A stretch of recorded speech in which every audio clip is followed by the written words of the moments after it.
All right, here we go. Tuesday night, late night happy hour. Alex Crawford is here. Ryan McKinnell is coming along in a bit. So we got some Lakers to recap. We haven't had a chance to do a lot of basketball the last week or so. Maybe we'll go back and look at first night for the Raiders playing in Las Vegas. We'll get McKinnell in here in about 25 minutes. We got a lot of media stuff to go over. There's been a bunch of brouhahas breaking out between ladies of sports and those archaic dicks, Doug Gottlieb and Jason Whitlock and that Chicago guy, Dan McNeil. So we'll have more on that. And that's what I got for now. I don't know. There's also maybe an anthem discussion we can have later and then whatever Alex wants to get into. So Alex Crawford is here. Yep. You're right. Truth from Duluth. The show should be changed from the happy hour to just all clunts. I agree. We'll go with that in the future. Does anyone do not Twitter squat? Does anyone have all clunts on Twitter? Let's check that right now. It doesn't look like it, although my computer is now locking up. Is that a pun? All clunts. Or is that like a play on the C word? Oh, you haven't been around for this whole thing, huh? No, I don't know. I'm just trying to go with it, but very childish. I think it was 2 Wednesdays ago. We started talking about cuss words, and I don't even know how it came up, but we wanted to come up with different cuss words. Oh, you know what it was? Adam Hill was getting very upset at a guy named Clay Johnston, who was on the Rams. He's a dirtbag, and so he left for the Panthers, but he used to say fudge, or he was saying fudge on the field all the time, and then Adam and I kind of exploded on each other on air because he was saying that fudge is the same as the F-bomb. The intent is the same, so you are cursing, and I was like, get out of here. No. So then eventually we started dropping a bunch of fudges, and it extended to clunts, and that's a bunch of bull snit. So very mature. Very mature. Father. Yeah, sure. Why not? Shut the door. What is it? Yeah. Shut the front door. Shut the front door. Like what? I mean, intention doesn't matter when it comes to cuss words. Like there is a delineation between the cuss word and not the cuss word. There's a reason you can say one and not the other. It's not what the experts say, and Adam Hill is an expert on everything. So it's cuss word expert. Yeah. Let me ask you this, Cofield, before we get into all the stuff we're going to talk about. Do the listeners like talking about the sports media stuff as much as we do? Because I love talking about that. Like I love the beefs. They make my blood boil. The whole Jason Whitlock thing like fully triggered me when I just saw his take on things. I love breaking that stuff down. Do you think it gets too inside baseball, or do people like it because they consume it just like we do? Because I love talk. That's like I could talk about that kind of stuff all day. Like I love, especially from someone like yourself who's been in this industry and business a lot longer than I have. I love getting even more of an inside peek into things, peek behind the curtain, if you will. Do you think the listeners like it as much as we do? I think it's good on here because these are hardcore listeners who consume lots of different media people, so they know who, Jason Whitlock and Gottlieb and Maria Taylor and Katie Nolan are. I don't know that the general sports audience on radio does. I think what I've discovered over the years, and I have no idea if this is right or not, it's just my opinion, that on radio, if you do some discussions on the lineup, like the national lineup, then people will have a take on the station that they're listening to.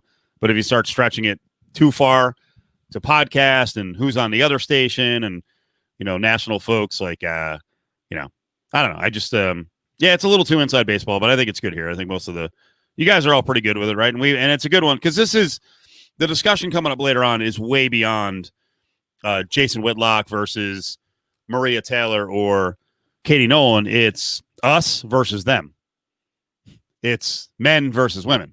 And we're not all on the same team, and we may not all be on Jason Whitlock's team, but we're not. Guys have feelings about women, and women certainly have feelings about guys. And then I have feelings about what we can say about each other in the sports world. And generally, I'm wrong. And can we say it right now? So all that stuff's interesting. I find it interesting. So I think you're onto something. Yeah, no, I want to talk about it whether they want to hear it or not. I was just curious what you thought. Okay, let's talk about the Lakers. They lost tonight. And right before the game, I'm a bitter Clippers fan, first and foremost. So it's impossible for me to separate those biases. But I look at them and the way they've coasted through the playoffs thus far. They beat a gassed Portland team that had to really play a playoffs to get into the playoff. they just kept cruising. They're cruising against the Nuggets right now, or so I thought going into tonight's game. So before tonight's game, I said, I think the Lakers have the easiest path to the Larry O'Brien Trophy ever. No matter whether they get the Heat or the Celtics, they don't have to face the Bucks. They don't have to face Giannis. It's a done deal. I wouldn't be shocked if they swept their way to the Larry O'Brien Trophy. Obviously, these Nuggets have no quit. They have a lot of fight. They're a fun, scrappy team. They're a tough team. I wouldn't know what it's like to root for a team like that. As I said, I'm a Clippers fan. But do you think that the Lakers' path is unreasonably or unseasonably easy? I mean, I think it's easier than it should have been. I still respect the Clippers, but I don't think it's easy. And I saw some of that narrative coming down last week when the Clippers got bumped from the playoffs. It's like, oh, LeBron's going to win a title, but doesn't really count. What do you mean it doesn't really count? Yes, it counts. He's still going against good NBA teams. There's lots of talent on these teams. They tend to be teams on the come up. Honestly, they're mostly young guys. I mean, the Heat have a veteran in Jimmy Butler, but no, the path is not easy. And here's the funny thing. When a game goes down as a win, it's like 2 days later, everyone forgets how the game was won. If you look back now, and the Lakers got torched tonight. I mean, they got close towards the end, and, you know, we can go through some of the details, but in the end, they wound up getting torched. They could very easily be down 2-1. Very easily. If Anthony Davis doesn't hit his buzzer beater, they're down 2-1. Look at our local case of the Raiders, and, you know, I don't know if you're watching the Raiders as closely as we are. I'm watching. I'm a Raiders fan, by the way. They're my team. Okay. Yeah. Good. Not diehard like the Clippers, but I'm in the black hole a little bit. I dabble. Look at the Raiders. Like, I like the way Derek Carr's playing. Last night after the game, he was puffing out his chest. He deserves to do that. But the Raiders are a few decisions or a few plays away from being 0-2 very easily. Now, last night would have been tougher for the Saints to pull off a comeback, but John Gruden kicked a 54-yard field goal when he probably shouldn't have. If he misses that, there's a chance Breeze goes down the field, ties the game. Maybe the Raiders lose in overtime, and this is a goddamn disaster right now where you're like, I can't believe they blew that. And remember, week one with the Panthers are driving. It was, I thought, a lame drive. I don't know what happened to Joe Brady and Matt Rule and their balls, but they're on the move, a conservative drive, trying to get a touchdown, and the key fourth down, and they don't use McCaffrey. They hand it off via fullback dive. So, again, a few plays here and there, Raiders could be 0-2, and the Lakers could be down 2-1. Now, neither one is, but when we look back on it, it's just like, oh, that was a win. It's like the Barkley world of making predictions, and I think a lot of this is just a bit by Barkley, but every series, Barkley's like, this team doesn't have a chance. Now they're going to get swept. Oh, this team's gutless. Like, it's just this snap judgment game to game. Like, that's not really the way it works. No, I agree. I think we're going to talk about hot take culture, I think, a little bit because of Whitlock and Gottlieb and just all those guys. And I know that there's obviously differences between those guys, but there is a toxic hot take culture in sports media. But I do think that there's also a toxic, like a toxic narrative culture, a little less hot takey, but it's just we fit things into boxes, or sports people like Charles Barkley fits things into boxes to guide what the narrative is. And if the narrative that you want to push forward is that the Lakers have the easiest or one of the easiest runs all time in the playoffs, then you will forget. Let's stop, please. Keep going. No, I was just going to say, I think that people you'll fit it into your narrative box. Of course. It's like right now, the narrative box, if we want to talk about the Clippers, is that Paul George choked and Paul George sucked this postseason. Actually, if you look at his overall numbers in the postseason, or even if you look at his overall numbers in game sevens or elimination games, it's actually got very good, respectable numbers. But that doesn't fit the narrative that Chris Broussard wants to put out. That doesn't fit the narrative that Bleacher Report wants to put out. And that doesn't fit the narrative that fans want to hear. Fans want to hate on the Clippers. Fans want to make fun of Paul George because he does put his foot in the mouth and he's first team all saying things that he shouldn't say right next to Dwight Howard. So it doesn't fit in the narrative, so we just want to ignore it. So, people don't look in. People forget how games were won. People forget how it went down. Yep. And that's okay. That's to be expected years later, but the next day, 2 days later, people forget. Oh, it's the next day, dude. It's the next day. It's the next day. Yeah, 100%. Chad, our buddy Chad in Denver totally nails this. Nice picture of the Joker. Yeah, people do refuse to believe that the Heat and Nuggets are actually good. The Nuggets have been good now for 3 years. They're going to get better. think about the building blocks they have now. They've got 2 top 20 players in Jamal Murray and the Joker. And if Porter Jr. can stay healthy, play a little defense and smarten up, he's going to be friggin' awesome. They've got a good supporting cast around them. That's a good organization. And anyone who listens to Cofield and company, especially when Von Tobel's he's bought in on the Heat. He's not bought in yet on small ball.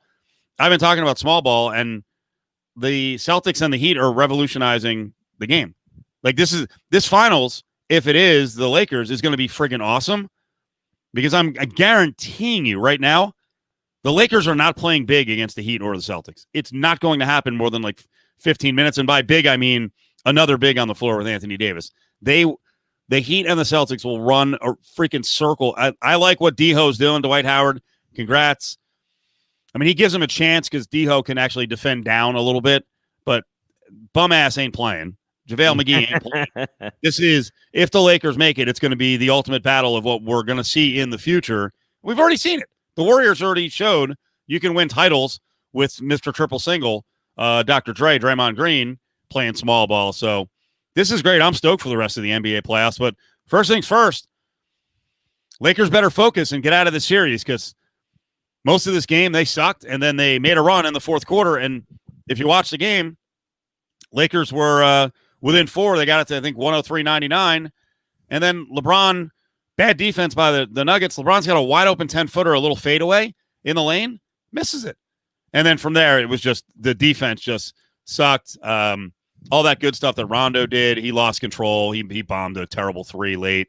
And these guys have a winning culture, man. Jamal Murray's really good. Jamal Murray's going to be, we're going to look back, and Jamal Murray's going to be one of the players of this era. He's a great, great player, and he's like 12 years old. Yeah, he's had an amazing playoffs run, and people, Damian Lillard, who I love Dame, gets put up on this postseason god pedestal. And Jamal Murray, how old is Jamal Murray? Isn't he his third year? He's so young, and he's not only taking his team to the Western Conference Finals, but he's carrying. I mean, I don't want to say he's carrying his team, because I think the Joker's legit, like very, very, very legit.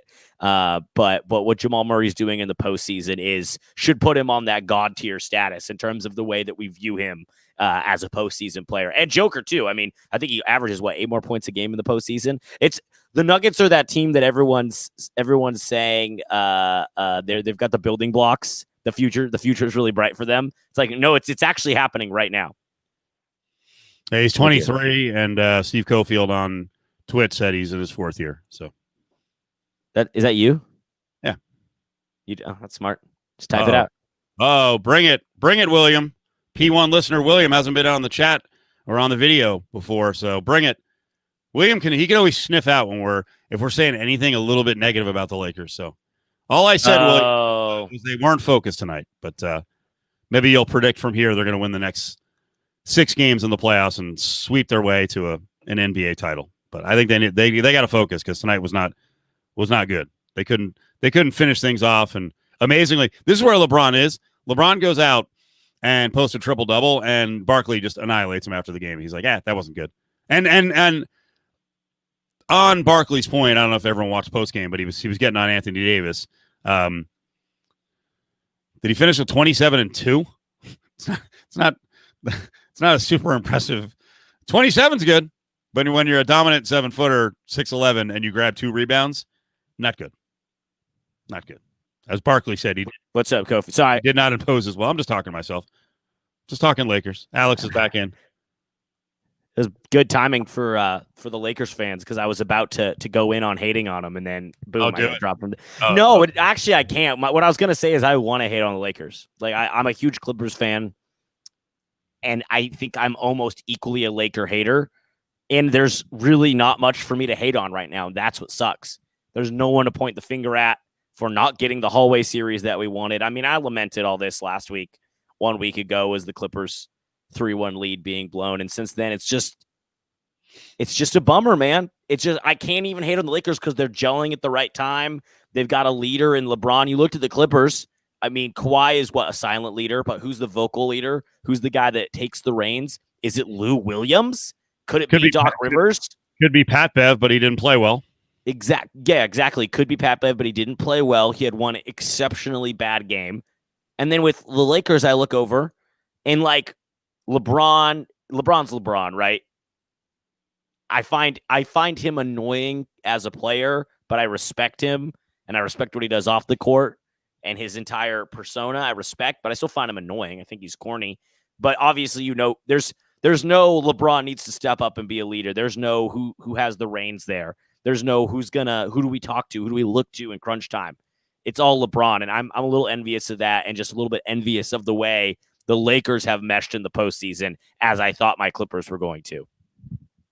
I'm not Jay Lawrence. I'm not going to laugh at this. The Lakers could be down 2-1 right now. They got beat at the buzzer in game 2. They're good. I mean, when are we going to learn? The Clippers are not crap. The Clippers lack some focus and lack gas tank, but the Nuggets beat a good Clippers team, and that Clippers team, whether it's the roster they have now or a retooled roster, is going to be making noise for years to come. No, the Nuggets are legit, man. Nuggets are legit. I think they won tonight. They should have won, could have won Sunday. I still think the Lakers are. I think that foot's on the gas pedal, and I think they're coasting. I don't think they should have an asterisk, though. I don't think. I know you brought that up earlier. People saying, "Oh well, if the Lakers cruise to the finals, there's going to be an asterisk next to it. It's the bubble. It's the pandemic. They had an easy trip to get to Larry O.B." If it's based on the pandemic / the bubble, the asterisk is a positive thing. Oh, 100%, 100%. We've got players around the NBA freaking mentally melting down, admitting like they just couldn't take it anymore. If the Lakers win a title inside this bubble, it's incredible. Hell, we had a hockey player basically say, I can't do it. Tuukka Rask is like, I'm out. Talking about a goalie on a potential championship winning team, and you could argue he ruined the season for the Bruins because he broke mentally. So no, if you win a title in this bubble, that's super impressive. I agree. It's not easier. I 100% agree. I think it's a bonus. It's harder in the bubble. The pandemic's made it harder. I said LeBron annoys me, but I respect him. But there's still LeBron haters out there in full force that would use it as some kind of a chip when the Lakers do. It's so ridiculous, dude. He can't win. I know you're not a Lakers fan, and I know you don't want to be rooting for LeBron, but come on. He it's like I said tonight, he goes out and has a triple-double, and it's like, that wasn't a good triple-double. Like, well, that's the status. That's the tier we've put him on. That's the pedestal he's on. So I think LeBron is corny and he annoys me. But I can separate the two between what I think of him as a basketball. And I think he's a good person who does great things in the community and who's an athlete who puts his money where his mouth is more than any other athlete. A lot of lip service from athletes, a lot of foundations that don't actually do anything. Who's back in their hood giving back? LeBron's the leader in that by far. So I respect the shit out of LeBron, but I still think he's corny. I still think it's silly, but I think he's, I respect him. I'm not a hater. I'm not a Skip Bayless. Alex on Rask, I guess. That's what we were told. So, but he also admitted that he couldn't get up for games and the atmosphere was too freaky that it seemed like practice. So that was part of it.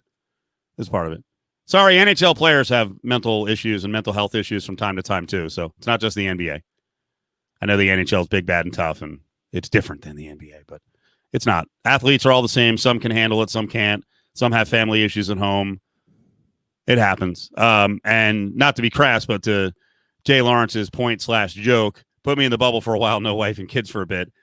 I'd learned to deal. I wonder, when guys say that who have kids, if you could deal with it for like 10 weeks. I could, but I'm also looking at it as like, I don't know, maybe I'm off on this. I think I could handle it. So I'm also capable of being a loner and just concentrating solely on one mission and being a lunatic about it. So I'd be okay. Do you have kids, Cofield? No. The SO would get a bunch of FaceTime calls and she would do her own thing. I don't think she'd care that much either. Unless stuff like broke around the house or something. She'd be good. Yeah, it's not like there's going to be a risk of you like sleeping around or there's going to be like girls. It's like you're isolated in the bubble, you know? Nah. If you were Lou Williams or whatever. Well, Lou wanted the wings too. Lemon pepper Lou. I respect that. Respect the wings. Yeah, we will. We'll get into more Rask a little later on, and also the whole mental health thing, because obviously that's been a big topic. We'll get into the media. We can go all the way back to Skip Bayless on who has a job, who doesn't, what comments get you fired, what don't, all that. Yeah, so, let's wait till McKinnell gets here to get that in. I feel like Big Mac's got some thoughts on that. All right.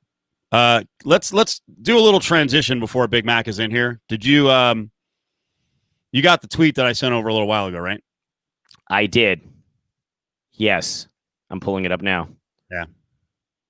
So this was a tweet from anthem. This was a tweet from Jackie Kostek, and she works for Channel 13 locally. And she was bringing up the issue. Let me see if I can punch it up here. She was bringing up the issue of, last night for the Raiders game in town, they did the anthem, but they also had the Thunderbirds actually fly over the stadium. Well, they didn't do any of the pregame stuff with the Thunderbirds or the anthem, if I'm correct, right? Did they show the anthem?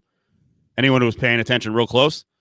Because I was doing Pizza Rock last night, but there's been complaints out there. Jackie said, we got so many calls and emails from viewers disappointed that ESPN didn't broadcast the national anthem with the Thunderbirds flyover. What do you think of that? This is real interesting because I think there's a case to be made on both sides. Do we know why they didn't show it? Was it to avoid showing potential kneeling? Or was it from some, and I don't think we know, unless you know, Cofield, because I didn't actually see a statement or anything. But was it because, I doubt it was this. It wasn't them getting on some higher level and saying, we're going to keep these politics. If we're going to keep politics out of sports, we're going to keep the national anthem out. We're going to keep the flyover out. We're going to keep the troops out. And we're going to keep the kneeling out. And we're going to keep the Black Lives Matter out. It wasn't from that perspective. It was just that maybe they wanted to avoid controversy. I'm guessing Vegas people are disappointed because Golden Pipes, who sings at the VGK games, actually did the anthem, and it was taped, but people were disappointed at that. On the point of really don't care, Eddie, you know what? But lots of people do, including veterans, including members of the military. There were folks who complained, via Jackie, who works for Channel 13. So I'm sure they're people are really assholes to her for just doing her job. But I'm sure they got on her like, hey, why didn't Channel 13 show this whole thing? And it was, in the end, it's ESPN's choice. My reaction to it would be, I don't need to see the anthem, but I do get that people are like, well, if you had the Thunderbirds fly over the stadium, there's no fans in the stadium. It's a closed stadium. What was the point if no one outside of like a few thousand people on the ground? What was the point of showing it or not showing it? What was the point of doing the actual flyover if no one could see it, right? Like there was probably a decent amount of money put into this thing. There's an effort. There's a little bit of danger, right? Going up in the air and doing these flights. If they're going to do it, why would they get no TV time? That doesn't make any sense. I don't personally, it doesn't make sense, but I don't mind them not showing it. I also don't mind them showing it. I do think that it's interesting when I think people are hypersensitive to them showing it or not. When have we ever been keeping score about when the anthem was shown and when it wasn't? I actually cannot recall a single time in my sports watching career where I remember sitting for or paying attention to the anthem on television. Of course, I remember at games, I stand and remove my cap, but I don't ever really remember watching it on TV. So there's obviously a hypersensitivity to it right now. Was it potentially just some kind of editorial decision for time? Yes. Yeah. I mean, a few years ago they stopped showing it, and frankly, I don't blame them for not showing it. With the sucky part is that they did have the Thunderbirds out there, so that is a waste of their time. By the way, McKinnell's in here. I don't know if you saw this, McKinnell, but Jackie Kostek, who works for 13 locally, said we got so many calls and emails from viewers disappointed that ESPN didn't broadcast the national anthem with the Thunderbirds flyover. She also mentioned Brigadier General. A friend of the station among them was, one of the persons who complained. And I don't know. I think there's two sides to this. I'm not going to say, hey, with the Thunderbirds flying over, that it's stupid to show it. But I don't mind that they don't show the anthem. So where are you on this? Yeah, I mean, when the Brigadier General calls down the Thunder, you got to send out a tweet. Yeah, I mean, Steve, I think you know this. I'm indifferent to it from the pageantry aspect of it. I would, in the current climate, probably prefer it just to be non-political. Stick to sports, shut up and dribble, right? But from this standpoint, the pomp and circumstance, the moment of it all, the opening of a new stadium, Allegiant Stadium, Las Vegas, Raiders debuting, Monday Night Football, Drew Brees in town. You want it to be as normal as possible, right? Because everything about this situation for the city of Las Vegas was anything but normal. No fans, no build-up, no draft. I mean, it was really eerie and kind of crummy for that reason, right? So what I'm getting at in a very long-winded way, per usual, hi Vegas, is you want that, right? You want the things that can make it feel a little bit normal, which a flyover can do. It can add that extra kick. I get it. I get why a certain section of Vegas would be upset. I think they should have. I think show it, but the people that are complaining it wasn't shown should not complain when people take a knee during it. Yeah, put it on TV. That's the problem. Is that we want it shown, but we only want it shown the way we want it. And my response as a TV person would be, many of you who are complaining that we didn't do the pomp and circumstance with the anthem and the Thunderbirds. Well, put the Thunderbirds aside, because that is cool. It's kind of weird they're flying over a closed stadium. But a lot of the folks who are complaining there's no anthem, you folks who want the anthem and want the anthem done the right way, you weaponized it. You ruined it. Mm-hmm. You're the ones who made an issue out of this, and it's just easier from a TV standpoint to just not show it, so we don't have to hear from you. And that goes all the way to the Oval Office. If you want to weaponize the anthem, we're not playing that game. Sorry. Yeah, that's the nail. That's the nail on the head. And the story I always go back to is a close friend of mine, or a good friend of mine, is a retired NFL side judge, Laird Hayes, side judge 125. And his last year of officiating was 2017, when the kneeling was really in full swing. And he talked about being on the sidelines at Arrowhead when the anthem was playing, and I forget which players specifically on that day were taking a knee, and he's kind of between the fans and the players. And this is no surprise. We've heard this. We've seen this. And he said, you've got the players kneeling and the anthem being sung, and behind him in the front rows of the stands, you've got the fans yelling obscenities, F you, middle fingers, screaming the whole time. And he's looking back and forth the two, and it's like, well, which one's worse? If you want to quantify respect of the anthem, which one's worse? Is it the guys kneeling, or is it the fans yelling "fuck you" during it? That's what it comes down to. Yeah, and Alex, I don't think we've had this conversation. We've only been doing a few shows together, but I'm disgusted when we're at the Vegas Golden Knights game and the fans scream out "Knights" at that part of the anthem. I'm a season ticket holder from season 1. I didn't care about it before. But since everybody got on their high horse about the anthem and not making it about something else, what are you doing when you scream out Knights at T-Mobile? You're making it about your team, your ice, your city, and your allegiance. You're weaponizing the anthem, and it's dumb as shit, especially when we're talking about hockey fans, right? Hi, whites. I'm throwing myself in this category as well. Guys, obviously, right?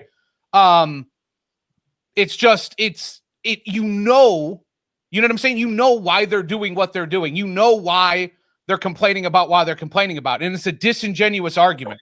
I agree with the right. Stick to sports.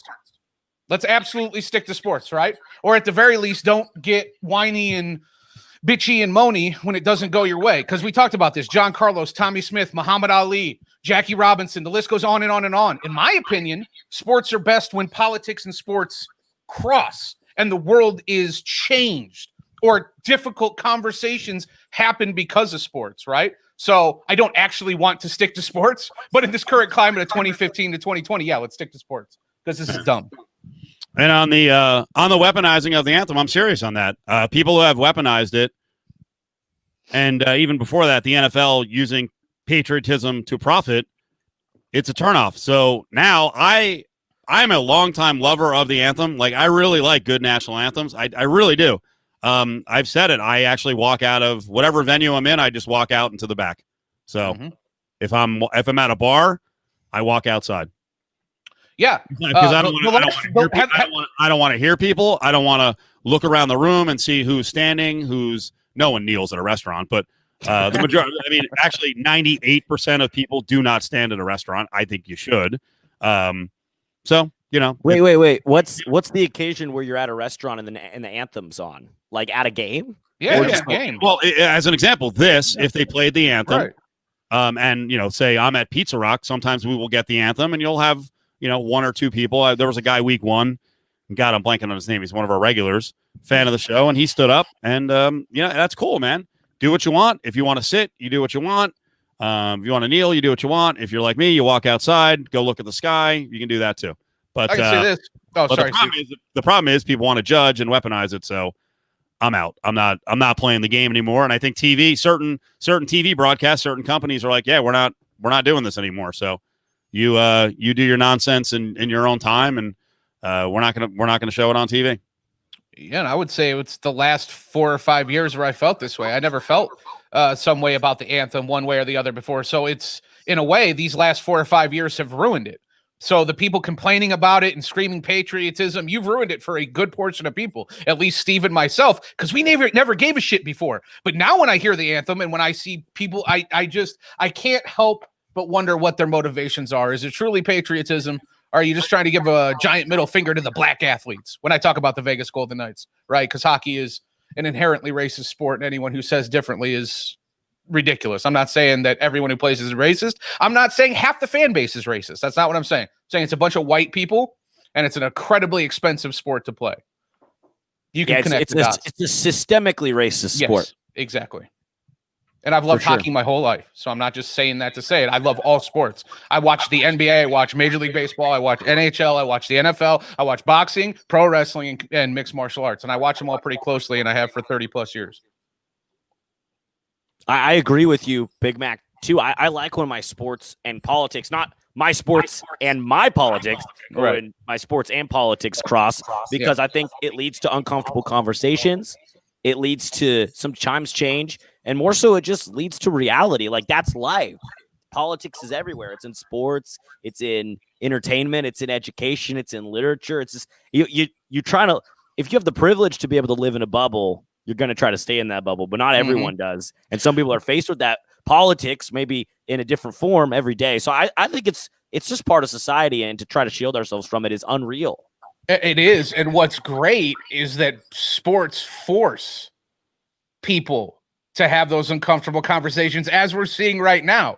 All these people that are just up in arms about the people that they cheer for every Sunday or Tuesday or Thursday, whatever the case may be, right? Having an opinion. They're just keeping it the workplace, keeping it at home. If I went to my job and I protested, I'd be fired, and yada, yada, yada. And I'm going to quit watching, and I'm going to burn my memorabilia, and I'm going to give up my season ticket. Shut up. Shut up. No, you're not. No, you're not. You're still going to watch. And that's what's great, because sports is forcing you to have an elicit an emotional response and to actually think about your, as you put it, Alex, your bubble for once in your life. It's being forced onto you. And I can speak growing up in Indiana, right? The land of Pence. A lot of people could use some forced perspective. We're like, hey, I know you haven't left the state ever in your entire life, and all you know is Indiana. But there's an entire other world out there of people with experiences, with immigrants of brown, yellow, black, and everything in between, right? Rich, poor, whatever the case may be. And life is all about perspective. Sports brings that and has a way of bringing that to the forefront. And it's happening right now. It's exhausting. It's exhausting, even for people that are on the right side of history. It's still exhausting to watch, even knowing you're on the right side of history. But at the same time, it is kind of exhilarating, because I've talked about this before on the show. I always grew up like idolizing or romanticizing, I guess would be a better word, like the like Tim Leary and Abby Hoffman and the counterculture of the late 60s, and kind of the anti-war movement and the hippies and just everything that came out of that era, right? I always wanted to live history. I felt robbed of it growing up in the 90s. Desert Storm, Kosovo, a blowjob in the White House. It was corny. It was reality TV show history. None of it felt real. This feels real. You're living it now. You're living it now. Let me just say it, Steve. That shit is way overrated. Yeah, we might be at the front end. Yeah, all your wishes are like, I'm really curious. I would love to live in that. Okay, we're like 1/10 through. So this is like in Ghostbusters when towards the end, I think, what is it? Goza or whatever. She's like, think of something and it'll manifest. Yeah, and they're like, all right, can't think Puff. of anything. And it's like Big Mac, like you stumbled upon some like, okay, one wish, and you happen to think that day, man, I wish I lived through a time of radical social change and like a fascist government that we had to fight against. And then you happen to be thinking of that at the wrong time, and it came true. Yeah, I really just would have wished for buffets to come back. But then again, if I would have had not wished for the end of the world or for actual whatever we're living in real history, I suppose we would still have buffets. So I guess they go hand in hand. Could have saved buffets. R.I.P. buffets. Plantation, yeah. Yeah. Oh yeah, you guys are in big buffet territory. Sizzler too. Well, we are the land of extravagant buffets. We are the city that did buffets better than anyone. We are, frankly, the world capital of buffets. Like, I truly think Vegas is the best. But I'm not even bummed. I mean, I am bummed about Vegas, like Bacchanal and the M. I mean, there's so many great buffets that I love to go to. But what about, the national buffets? What about White Men Can't Jump? We going to Sizzler. We going to Sizzler. Now no one can fucking go to Sizzler. Sizzler's closed. Great. Awesome. Sorry. Yeah, no, you know what's sad is I never went to a Vegas buffet. Oh! But they probably not anytime soon, huh? No. No. We got pictures. I can tell you in descriptive detail what it was like. Yeah. Buffet sexed. I do have lots the good news is I did take lots of pictures. The best you're gonna do is a kaya, and we'll get you some corn this time too. Hey. You didn't get him the corn last time? I only got myself a corn because I forgot I was mixing it up between the Japanese tapas place and the Korean place. And you and I go to the Korean place and they bring out a shitload of corn, and they only brought out one mini cob. I never went to a Vegas buffet. Oh, wait, what was that? They probably not anytime. Are we getting multiple plays here? Maybe. Yeah, I heard something about the Vegas buffet again. I heard that. I was very confused. I was like, am I less sober than I thought I was? This is very confusing. Well, do I sound good? Do you guys like my new setup? Look, dude, the satellite company sent me a new mic. I like that. No, you sound a lot. Nice. Well, I figured I'd give it a test run. I like the handheld. What the fuck, Rick Murr? How dare you say that on this show? Yeah. Shakey's has a good buffet. I only know Shakey's from South Park. So there's a few like Whistling Willie's Pizza, Casa Bonita, and Shakey's. I don't know any of those places, but I all know the real, and I know because of South Park. Yeah, Mark, you're right. As usual. That's my fault. Well, that's good. That's good. Let's get back to it because I think you guys have a really good topic on the Embrace debate guys, and especially some of the Foxies going after female reporters. And it started last week with Dan McNeil, the Chicago sports talk host, who said that Maria Taylor was dressed like she belonged at the AVN Awards. And interestingly enough, there's been a bunch of guys who were like, you know what? I'll have me some Maria Taylor. Let's fight a little bit. Let's battle. You know what? I'm not going to back down. I feel like I'm going to criticize some female reporters. Let's do it. So where do you guys want to start? Let's start with Gottlieb Maria Taylor, because you went there. And it's funny because the AVN Awards joke about Maria Taylor, I'm more okay with than not actually. Here, I'm going to do a crossover comment here. I'm more okay with the AVN Award joke about Maria Taylor because, as we talked about, that was locker room talk. It wasn't good. It wasn't like exceptionally funny. It didn't really hit the mark. But it wasn't Jason Whitlock systematically and just sexistly trying to dismantle a hardworking person's career. Like what Jason Whitlock put out there was such sexist trash that I'd rather hear some AVN Award jokes. Because that's like, okay, you're a dumb dude in the locker room. We need to talk about this. This is like Jason Whitlock. It crossed the line for me. It crossed the line for me, and it really set me off last night when I dove into it. Yeah, on some level, though, we're just doing their work for them. If we didn't get outraged, if we didn't have an opinion to fire back at them, they would have no place in this world, right?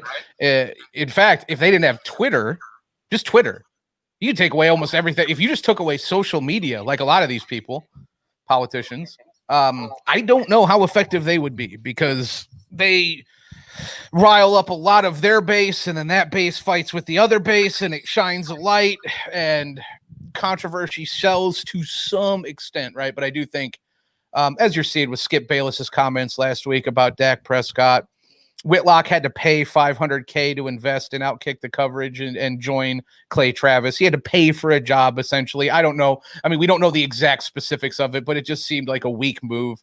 Whitlock, this has been his MO for his entire career. Alex Flanagan, I don't know where she's at right now, but the veteran sideline reporter and analyst, she wrote in response to the controversy with Whitlock and his article and all that stuff. She wrote her own article talking about how 10 years ago he did the same thing to her. And we've seen it throughout the history. I mean, with Clay, what Dr. Travis, as I like to call him, as he, brings his YouTube and 4chan medical degree to Twitter every single day. They find these hot button issues, they latch onto them, and they drive controversy, right? The problem is over the last 4 or 5 years, it's not just about sports anymore. It's about a fucking pandemic. Right? It's about racism, systemic, police brutality, and a myriad of other very serious issues. And these guys are clowns. I do believe it's catching up to them. I do believe it is I don't want to say it's a dying style of radio or commentary, because I think it's always going to have its place. But I do think the public is waking up to what they're watching, what they're reading, what they're seeing, and it's not genuine. It's manufactured. And in this case, with, as Steve said, the Foxies, the Gottlieb, Travis, Whitlock, Holy Trinity of stupidity, right? It's their brand, and it's hateful now. Before, it used to be useless commentary. Hey, can Paul Pierce win the big game? Did he need the big three? Is LeBron James a coward for making the announcement? It was harmless shit. I mean, the LeBron stuff and some of that stuff was steeped in racism. Like I always thought the decision was he raised millions of dollars for the kids, and people still went after him. But I'm just saying, now under the current climate of what we're dealing with, those words, those takes, right? Like Skip Bayless. I mean, it's transparent and it's grotesque. And, you can only read so many headlines. You can only hear so many hot takes from these dummies before everyone eventually turns off, or at least enough to where they don't have their audience or the juice that they have right now. Are you sure? Yeah. Are you sure? I feel like everything's cyclical. Are you sure you're on the majority side? No, not right now. I'm just saying I feel a turn happening. Like many professionals, like people who do our jobs, think this is bullshit and they're speaking out against it. So it's not just the fans anymore. I think what we saw here was, one, there's a massive audience that loves this kind of stuff. Males going at females and discrediting them. That massive audience is with Barstool, and that is a juggernaut. Doc Travis, in hiring Jason Whitlock and then ordering him to do stuff like this, and it's up Whitlock's alley. Like you said, he's done it before. He's playing to his audience. So I don't know if there's some victory right around the corner. These guys actually have a gigantic audience. There's a lot of dudes. Come on, guys. As long as you've done sports talk radio, Big Mac, and I've done it a little bit longer, I mean, you could just trying to talk about sexual assault and domestic violence. And if it was anonymous, if they could get to us anonymously and comment about the topic, like on our text line, dude, there's a lot of guys out there who are like, fuck women, man. What'd she do? What did she do to bring it on? And it's a lot of that same crew when they watch a woman on TV like Maria Taylor or Katie Nolan, or maybe it's Alex Flanagan, who are like, you know what? Doug Gottlieb's my hero. Jason Whitlock's my hero. Good for Dan McNeil. You tell those women. I agree, bro. They're airheads. They didn't play the game, and they're only on TV because they're attractive. You are right, fellas. If they were good, or if they were talented, or if they had this massive audience, if they were anything other than shock jocks and people just trying to capitalize on raw emotion, they wouldn't all find their home at Fox. Well, let's say first of all, Whitlock is now gone from Fox, but right. But I'm just saying they have a way of finding themselves there. Now. Well, but here's. I don't believe that Fox News is connected in any way at all to Fox Sports. I don't mean that. I'm just, it's their own brand. But I will tell you that Fox Sports Radio, it likes what Gottlieb does, because we've never really seen Fox Sports Radio come out and say, hey, Doug, cut it out. ESPN would shit themselves if this was going on. They would completely freak out. By the way, that's also why Dan McNeil was fired.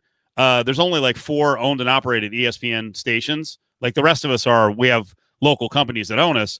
Chicago is one of the owned and operated. So all of a sudden now you've got Disney and you've got big ESPN looking at them and going, wait, you're going after another ESPN personality? You're fired. Fox will have Doug Gottlieb's back. Fox certainly has Clay Travis's back. And Clay Travis, who now employs Jason Whitlock, has Jason Whitlock's back. So that's the interesting thing on this whole fight that's starting to develop here. These guys ain't going anywhere. And you can see Gottlieb doubled down after, and we should explain what he said about Maria Taylor because that's also an interesting discussion. But Gottlieb is doubling down. He's like, hey, you know what? It's just a critique. It's not misogyny. We can judge it any way we want, but there is something to be said for, can we have debates and actually say someone is not qualified to vote in an MVP race? Guys can do it to guys. Is it automatically sexist if you say it about a woman that she's not qualified to vote on a certain sport?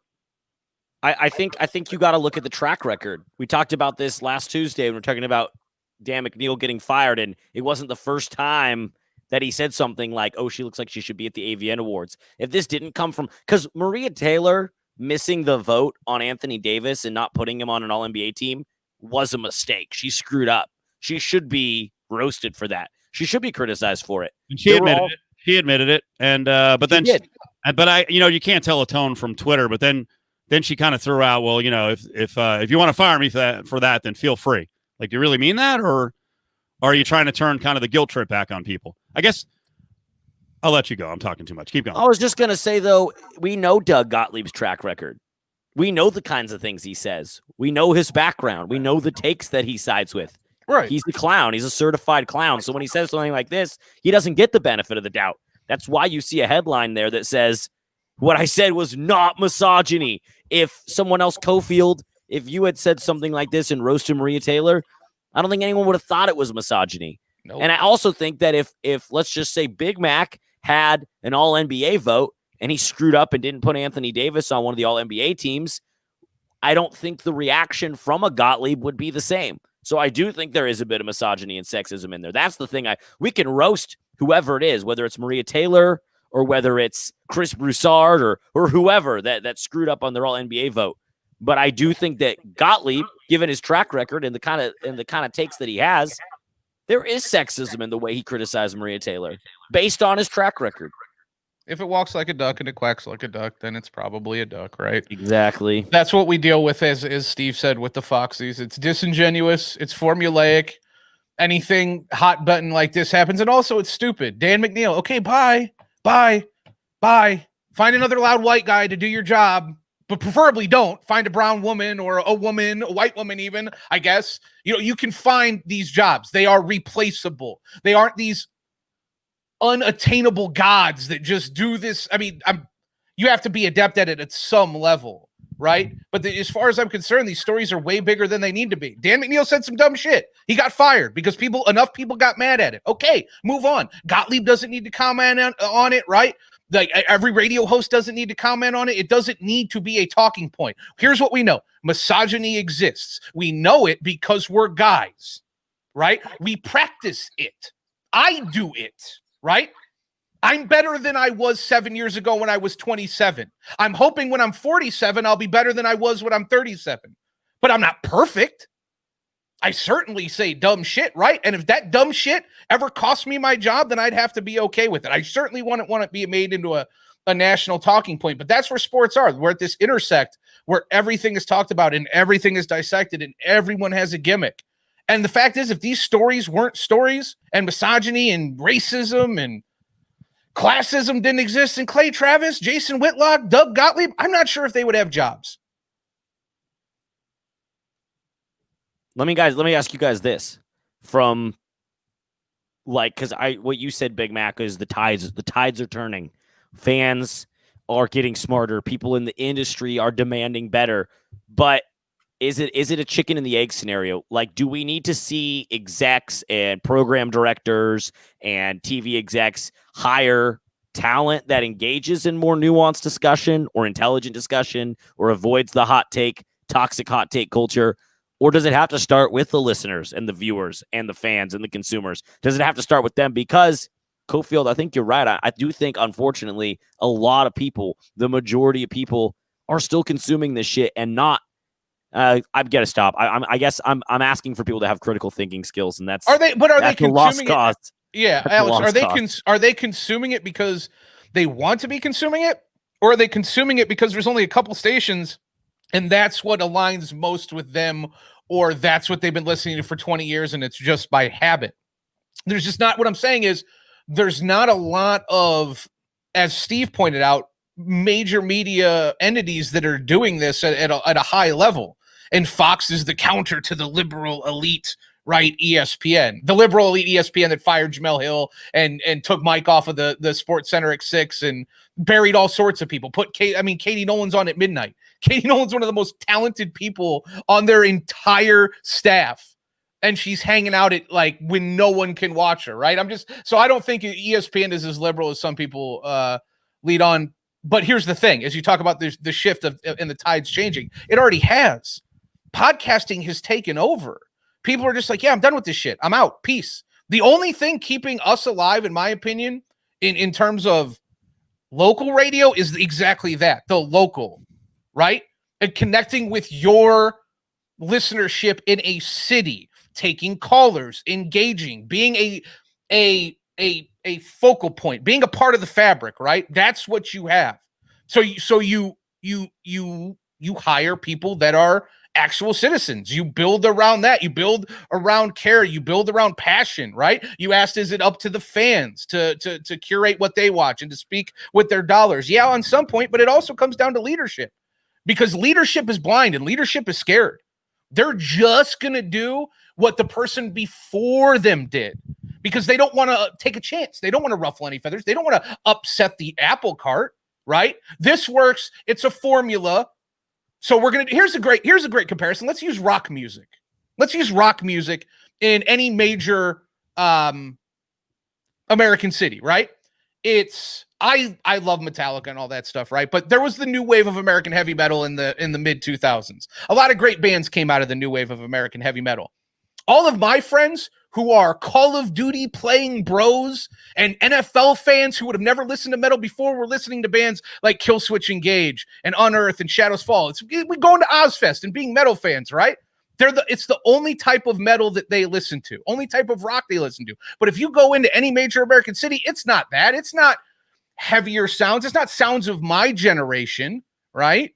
It's Shinedown. It's Corey Taylor. It's Nickelback. It's all this rock that sounded exactly like it did 20 years ago. And nobody at any station wants to take a chance, one, because radio is dying. So you go with what works, and what works is selling to and the quote unquote masses, but it isn't the masses. It's a nice, strong number, but they never ask if they could do more. So I'm sure Whitlock, Gottlieb, Travis, they do nice, solid numbers, right?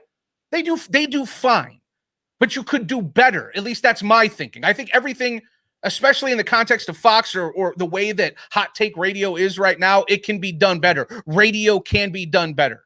It can be delivered in a different way. It doesn't have to be Jerry Springer. But what is better?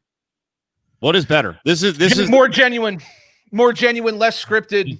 Does that less make money? Feeling like you have to take an opposing side? If two people agree on something, that's okay. I don't need Stephen A. yelling at my fucking TV when I know he does not know what he is talking about, but he is being paid millions and millions and millions and millions of dollars to represent himself as an expert. Right. I don't blame Stephen A. I blame the machine. But it's transparent and it's weak.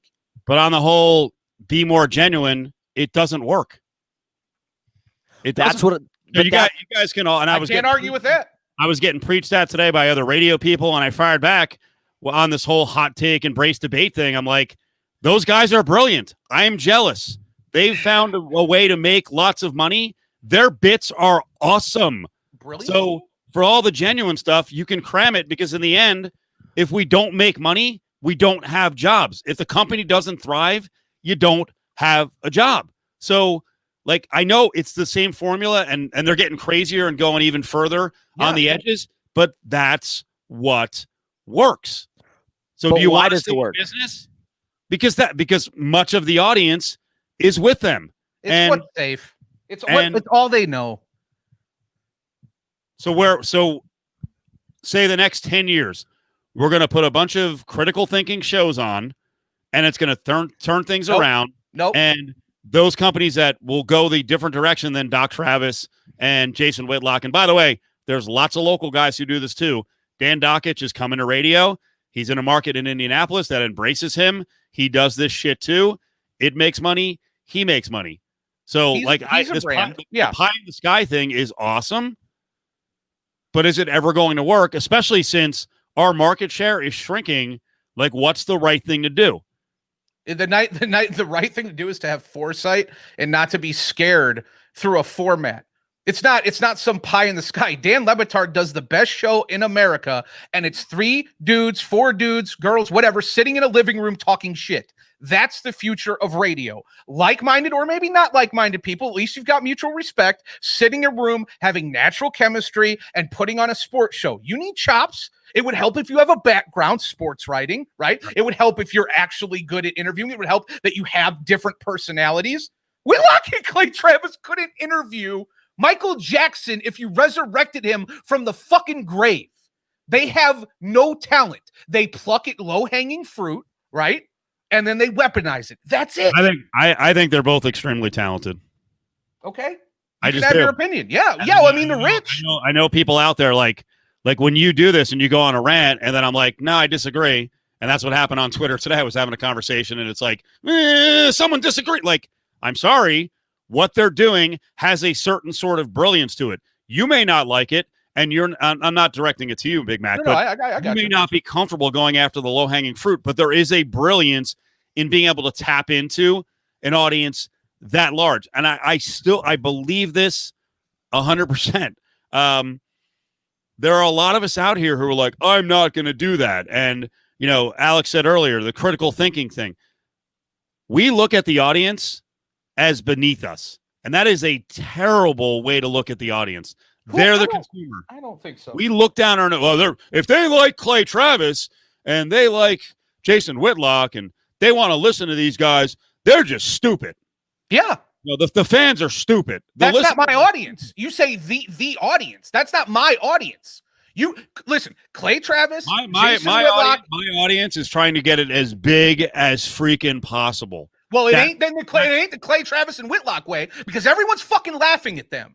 They have money, right? How are the ratings on Fox Sports 1 when they were on there, right? Why is Clay Travis existing only on the internet? Like Alex Jones. That's who else only exists on the internet, right? Because no one will actually pay them to do a job. They're snake oil salesmen. Clay Travis does the Fox Sports radio. Yes, he's the betting expert. Yes. No. You're not listening. I'm sorry. You're right. Clay Travis does the national morning show for Fox Sports Radio. He has a 3-hour show on national radio on 200 plus stations. You're right. The betting show, the betting show, like it has an audience. Listen, do I like everything they do? No, but I think it is worth examining that there is a certain brilliance in what they're doing. And the same thing goes for, if you look at it, you're talking about the formula. The same thing goes on talk radio. Which talkers make money? Are there many left-wingers or centrists who make money? Rush Limbaugh's been making $35 million a year for at least 15 or 20 years at that level. Yeah. And we're all like, fuck those guys. I have no talent. Like, that's a talent to be able to garner. To be rich? Yeah, I mean, I guess. At the end of the day, though, we all die the same, and you can't take the money with you, and they're going to have to look in the mirror and know that they're pieces of shit when they go. And it's not a holier than thou. Dude, they're not going to look in the mirror. That's the thing. That's fine. But there will be a reckoning. There will be a reckoning. There will be, Steve. Yeah, there will be. There's a come to Jesus moment for everyone. When you take your last guess on planet Earth and you look up at the sky, you will know as your life flashes before your eyes. You will try to pray. You will try to get right, but you will know that you stoked hate, racism, bigotry, and you divided people. Your energy was poison. You are a piece of shit. I will go back to Indiana and work in RVs and factories before I ever do that. Yes, Rock and Roll Cabbie. I wish that I had I could. Let me ask you a question, Rock and Roll Cabbie. Do you know how easy it would be for me to weaponize, right, what you're talking about right now? right? When you say that I wish I had, first of all, Jason Whitlock and I both went to the same college. We're both Ball State, right? We're both Cardinals. All I would have to do right now is say, yeah, I tried to do it the right way. I tried to get by being the woke progressive lefty. I had the Mac attack and I had it for a year and a half and then it was taken off the air. Why was it taken off the air? Because I tried to do it the right way. I tried to stick to my guns, but I'm done with that. I see the way the white man is being attacked in America, specifically the white male being attacked in America, right? I did it the right way, and now I'm through with it. It had the progressive left has come back and bitten me in the ass, and it's time to take my life back. I'm bringing you a real sports show where I don't hold anything back, and I'm going to tell you what it was like with the life inside of a progressive leftist that tried to do it the right way. I'm done with that. I'm joining Clay Travis's website. I'm going to tell you how it is. I don't know. I could fucking write something. I could spend a half hour on that and deliver something infinitely more compelling than anything Jason Whitlock's done is in his entire career. ASU Whiskers, he's not losing it. He's showing you that he could do it. And frankly, he should. We've talked about this many times off the air. Alex, I know you're in the middle of an argument. Big Mac and I've had like a million times off the air on the air. I just, I think it's, I think all of it's worth examining because, and I'm not sure where we're going, but goddamn, man, it's working for these guys with these bits. I mean, and it's there's like new people coming up the ladder who are developing. So it's really interesting what's going on right now. I think it works. I think that Big Mac proved and disproved your point, Cofield. I don't think these guys are brilliant. I think they've sold a bit of their soul. I think they're shameless. I don't think they'll have the reckoning. Big Mac. I don't think that's where I lose. I think they're shameless. I think they have no shame. Yeah. I think they've sold themselves on this idea, or perhaps they didn't have to sell themselves on this idea. And I think they probably, who was it? Gil the Thrill. I think they probably do believe what they say. Yeah. And they like you can, I think they believe what they say. And I think that Big Mac, you proved the point there that it is low. Hot take artistry is low hanging fruit. And it requires a certain kind of person to engage in that sort of discourse. Yeah. It's cheap. It's low. It's lowbrow. It's not what I want, but it is what apparently a lot of people want. And that's where I come back to that sort of chicken and the egg scenario kind of a thing, where if you go into a store and this is exactly what you were saying earlier, Big Mac, if you go into a store and there's just 2 or 3 things on the shelf, you have to pick from those 2 or 3. Mm-hmm. And if it's Clay Travis, Doug Gottlieb, and Nick Wright is not on those guys' level at all, but he does engage in some hot take in the sports realm. I think he's more genuine and authentic. I'm not putting Nick Wright in with Jason Whitlock, but I do think Nick Wright engages in some definite sports hot take garbage and avoids the nuanced discussion. But if those are your 3 choices, you're like, okay, this is what I got.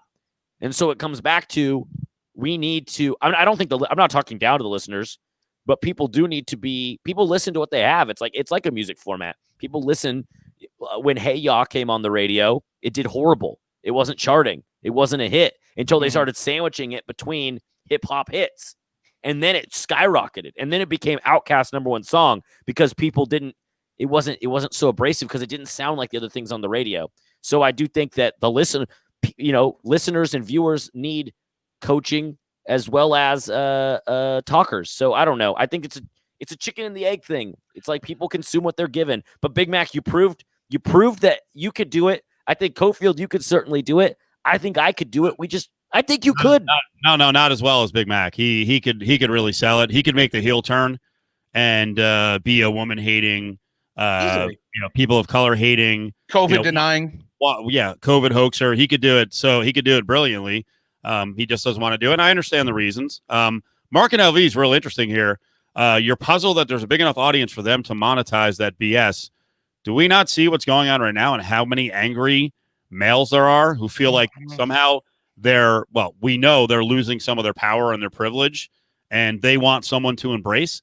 And when they get someone on sports radio, #6to sports, they don't give a shit if the person agrees with them. Yeah, there's a massive audience.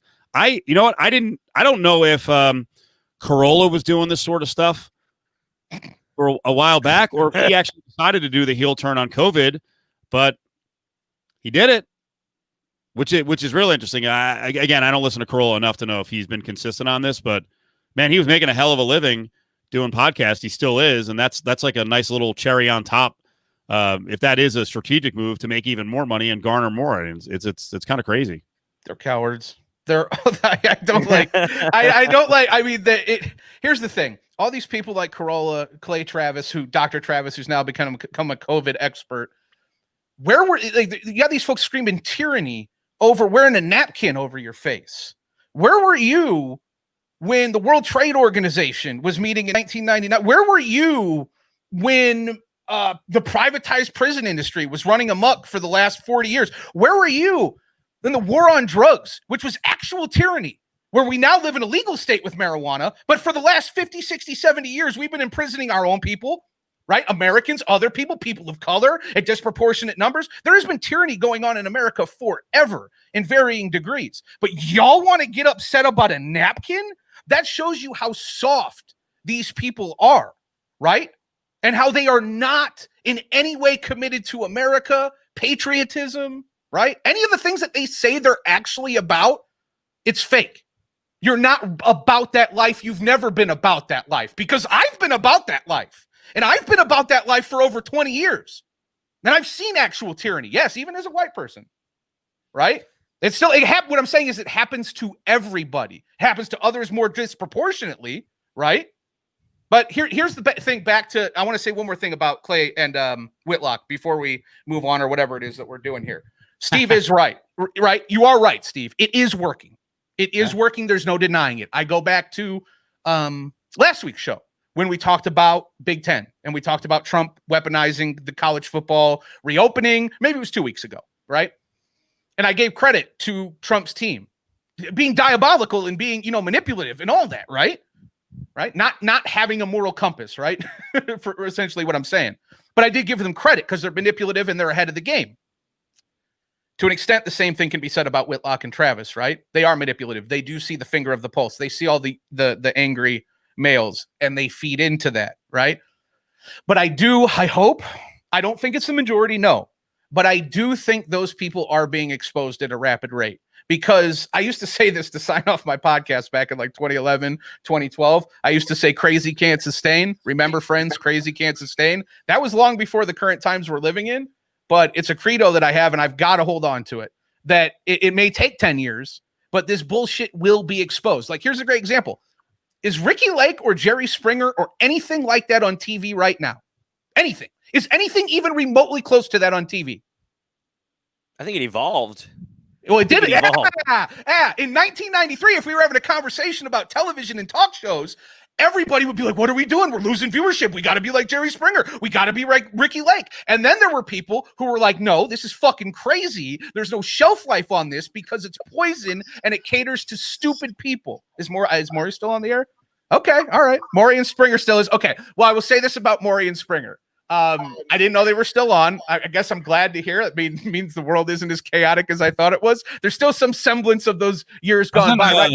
But they're not as popular. How long was the run of Steve the security guard? Is he still on? Springer's Steve the security guard. Didn't he become a judge? Like, wasn't he like Judge Steve or some shit? That's part of the evolution, is that the judge shows have freaking taken over for the stand-up talk shows. Yeah. There's like 9 judges. I guess you're right. And you know what's funny? Just like the sports business, we're like, fuck Whitlock and Travis and fuck these guys. I'm sure all the judges are like, Judge Judy, fuck her. I think the actual judges are okay making a lot of money, but I mean, point taken. 60 million, she stinks. I'm better than her. Like, all right. There's always jealousy. Calm down, guy. Calm down. Calm down, Judge Ito. I used to have the world in the palm of my hands, and now Janine Pirro came by and stole all my juice. Right. I don't think that's how Judge Ito talks. What's Judge Ito up to? Speaking of losing the rundown. Yeah. I mean, I think good old Phil Donahue and Sally. Hey, you know what? I was watching an old clip of Phil Donahue having Nazis on his show. Right? Yeah. It was like the Phil Donahue Nazi episode, and I was watching it. And like David Duke was on and all these Nazis, and they were spouting their white nationalist Nazi rhetoric, right? And the crowd is aghast, right? About what they're saying up at the front with Donahue. Like, everyone's like, oh my God, what evil people. Literally everything that was set up on that stage is what you're hearing from people in power in Washington right now. Like, it was like, man, Donahue, like everyone was on the same page back in 91 with Donahue, with the floral pattern drapes and the teal and taupe. I don't know what was going on there, but I'm just saying Donahue wasn't all bad. Donahue was definitely better than Springer. And people did once used to boo Nazis. I think the counterpoint, Big Mac, to your Ricky Lake and Jerry Springer and those shows aren't on the air anymore. Judges, I think. I think the counterpoint to that is that they just morphed into a more, we don't need to bring these freak shows to the set anymore. Now we go to their house and make a reality show about them. And then that has given rise to social media influencer culture and people trying to live up to some standard of being cool, or girls, teenage girls trying to be influencers, and moms. God, I live in Orange County, California, and the wannabe or authentic mommy influencer culture here, I don't think it's good for society. I don't think it's good. I think it's toxic. I think we're trending in the wrong. We're trending in the wrong direction. Is that what you say, Alex? Are you actually? I think what we're getting to right here in the course of this discussion is the world was better when Steve was protecting the stage and Jerry Springer was the craziest shit on TV. Yes. Yeah. I'm saying this is bad. What's radio going to turn into? Do we all need to get judges? Are we all judges next year? Like next 10 years? Are we going to be judge radio? I would love to do a judge radio show. That'd be awesome. So yeah, ASU Whiskers is like, you're not done with this topic. I think it was him who said it. No, we're not, because, well, the other thing I wanted to discuss is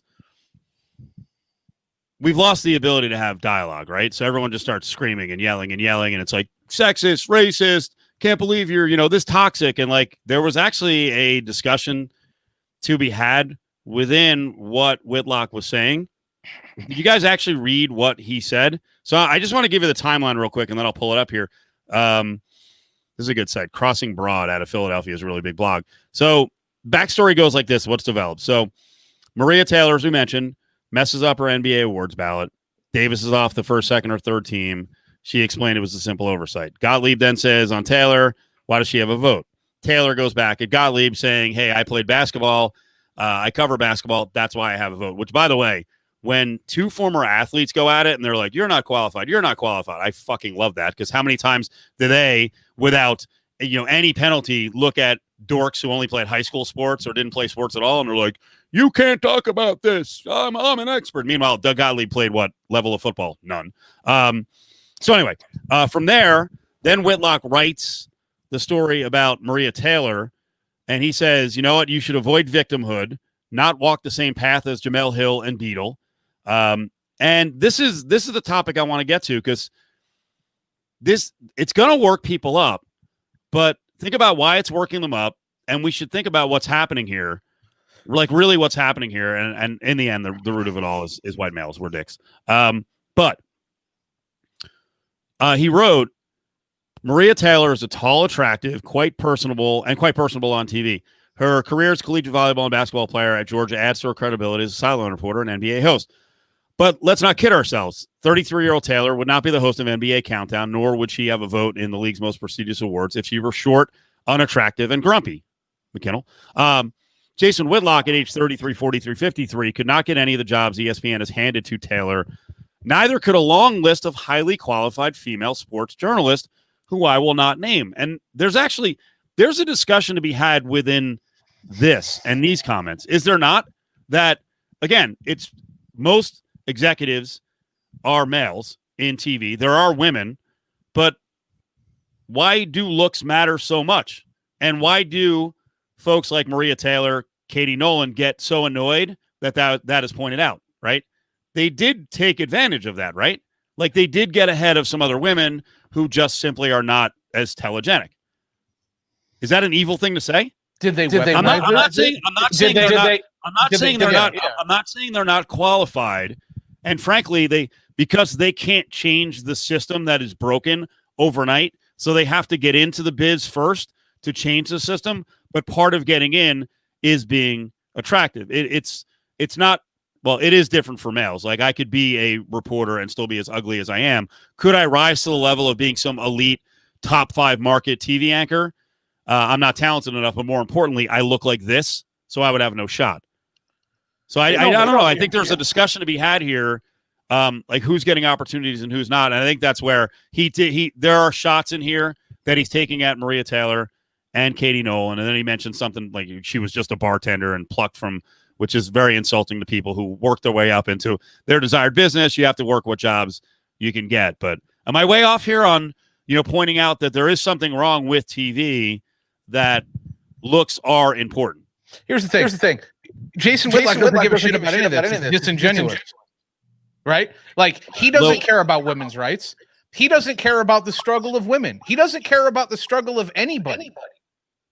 He actively fights against people that have been oppressed, people of color that have been oppressed. Right. He makes it into talking points, and he weaponizes it, and he takes contrarian stances that, yes, I do think he believes a lot of what he says, right?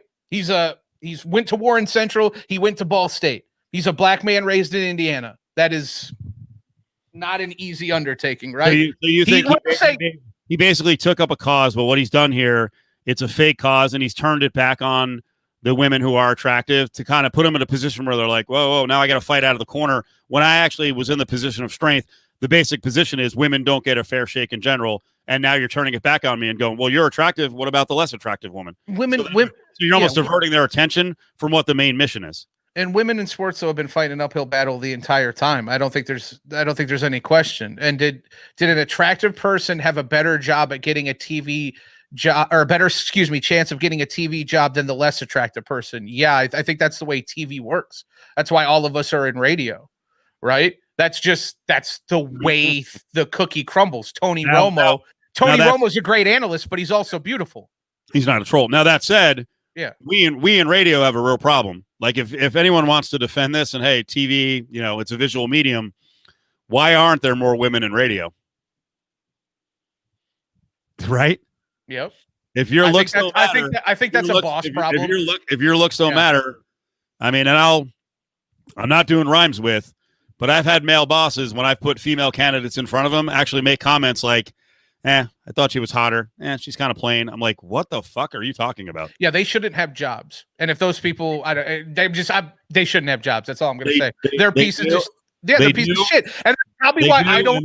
They do, and they're still in positions of power. And I was going to say, and that's probably why I haven't had certain opportunities I've had, because I will tell people that they're pieces of shit to their face, or I'm at least outspoken enough that they're listening right now, and they're not going to do business with me. They think one way or the other, or yada yada yada. But that's why I think that's why a decent portion of Americans don't flourish in a corporate setting, or at any job for that matter, because the people in power are pieces of shit. And you'd rather go do any number of things other than work for a piece of shit, because at the end of the day, pride comes before the fall, but pride does matter. You do, like, if you can make $50,000 a year doing this, or you can make $50,000 a year doing something else, but you don't have to work for a piece of shit or sacrifice your morals, like, having a fun job is great. Like, I love doing what I do. I love it with all my heart, right? But if I had to work for a dude like that, or someone that thought like Jason Whitlock, what he was doing was good and good for business and good for radio, or Clay Travis, downplaying the seriousness of COVID for 6 months, like trying to play fucking doctor when people are dying, they know how I feel, right? So I think it just has to be a systemic change. I think it has to be a generational change, and to put it bluntly, those people have to die, not by like our hand. I mean, time. Those people have to die. Nature needs to, run its course, and America needs to do its job, and we need to get better, and hopefully that happens. To Whitlock's point, a broken clock is right twice a day. He has a fair point there about television, but it's not anything new. It's not anything earth-shattering. The television, the screen, the phone, Instagram, social media, it's favored good-looking people for as long as it's been around. He's a freedom fighter, man. Cut it out. No, no. What was it? The first televised presidential debate in 1960? Kennedy whooped Nixon's ass because Kennedy was hot and Nixon had 5 o'clock shadow. Like, this is nothing new. And so Big Mac's totally right. It's disingenuous. It's not. We've seen reports like Alex Flanagan wrote about how 10 years ago, Whitlock tweeted at her and said she was only on the sidelines reporting for the NFL because she was hot. she said, I wanted to have a coffee with him. I wanted him to come up and talk to me in the press box when he saw me. But instead, he just took to Twitter, wrote an article, tried to prove a point, shrouded it in maybe something positive about women's rights or tried to put a positive spin. But you know what is worth 1,000 tweets or 1,000 posts on your Instagram story? Can be one conversation with a side. If Whitlock really cared, he would talk to Maria Taylor or Katie Nolan and try to offer some advice to someone who's, like you said, probably come from the struggle, black man growing up in Indiana, and who's certainly been in the industry for a minute, but doesn't give a shit about that. He just wants clicks, and it's totally disingenuous. And I want to say out what something that ASU Whiskers said. He said, life isn't fair, grow up, move on, or something like that. Yeah, no, what really bugs me about comments like that, number one, ASU Whiskers, I'm guessing that you're a white man in America, so shut the fuck up, because you have no idea what's fair or what's not fair, right? You have no basis. And in terms of what I'm talking about, I'm aware life isn't fair. Steve knows the personal issues that I've got going on in my life. I try to remain professional and do my job. Everyone has a struggle, right? All the more important, or all for a better reason, or all the better reason to not put out vile, negative, poisonous energy, or in the case of Dr. Travis and Whitlock, just straight up lies. Like Clay Travis talking about COVID. Like, think about this. Clay Travis actually got people killed. Like, he actually got people killed. I don't know if it was 1. I don't know if it was 100. But there were people that followed him on Twitter. There were people that listened to him on the radio that thought less about COVID, took less measures to protect themselves, and either killed themselves, got themselves sick, or somebody else, right? That's not radio. That's not sports radio. So you talk about life isn't being fair. Yeah, I think everybody knows that. We're just trying not to be dicks. You know what I mean? You don't have to be a dick. You don't have to play doctor when 200,000 people are dead. Sports are great. Our jobs are great. We love what we do. Shit's gotten really serious the last 5 years. And people need to stop treating it like a game, because life and death. And I haven't even had anyone die that I know close. I know 4 people offhand, second cousins of so-and-so, friends of so-and-so. I haven't had someone I actually care about die. Do you have any idea what would happen if that happened in my life? You think I'm angry and pissed off now? I'm literally only that way because of the lack of humanity in people like Clay Travis. Like, I'm just kind of sitting here with my hands up, like, what is going on? Yes, in my profession, but also in the things that I love, the hobbies that I love, whether it be mixed martial arts or the NFL or sports in general, right? Yeah. So wild time. And by the way, this is where you should have just cut me off at the pass. My whole discussion about, hey, what's right, what's wrong, make money. They've got an audience. What the damage they do with the audience, you know, how they program people in their audience. Yeah. That is real life. So that's where you have to, like you said earlier, then you have to kind of look at yourself in the mirror down the road. And did I turn a bunch more guys into fucking, you know, giant sexist and, you know, potentially abusers of women and, you know, even more angry than they are now. And I don't like saying stuff like that, because then it suggests that we have like some massive power as radio hosts, but there are people who speak on a mass level. They do have a lot of power. Here's what I'll say. And with that should come a little responsibility. Yeah. So, yeah, you could have crushed me about 45 minutes ago on it. Here's the thing I say about power. Power is relative, right? You have power within your own family, nuclear family, right? Maybe people look up to you, maybe whatever the case may be. You have power. You can speak your mind. You can sway opinion in your friend group, right? For me, an unimportant radio host, right? A few thousand followers on Twitter, nothing crazy. Certainly not Clay Travis or Jason Whitlock. Don't have a big house, don't have multiple cars, haven't taken a vacation in 3 years. Not bitter, right? But also understand essentially, you know, what my place is, right? Power is relative. A few thousand Twitter followers, even if they're, let's say they're active, I got like 5,000, let's say 2,500 of them are active, right? Those 2,500, that's still a small auditorium. Now, not everyone is going to see that. You know, time of day, whatever the case may be, lack of traction. Let's just say it's 60 people. But those 60 people, maybe something that you share changes their perspective. Maybe something you say changes their perspective. And that ripple effect carried down to their daughter or their niece or their son or whatever the case may be, right? At the end of the day, it comes around to energy. I am not the most responsible person with my energy. I carry a very direct, sometimes negative, loud energy that is, you know, misconstrued, whatever the case may be, right? But at least it's not vile hate and lies. It's not what they're doing. And what they are doing it's not just bad for our profession. It's not just bad for our country. It's just bad for humanity. And I'm not white knighting. I'm not standing on a high. It's nothing like that. It's nothing like that. I'm just a gun owning, motorcycle riding, weed smoking metalhead from Indiana that is sitting here like, what the fuck is going on in America? Like, I'm not even a Democrat. I'm just so yeah. I don't know. Again, going off the rails, but cheers. Yeah, don't be a dick. Like, yeah, don't be a dick. And everything that comes with that, it's so real. But for some reason, that's asking too much. Right. For some reason, that's asking too much from these guys. And that's where I just don't know. That's where I guess I get a little cynical, where it's like, I don't know if morals is the right word or just decency, but it does trickle down. It does trickle down.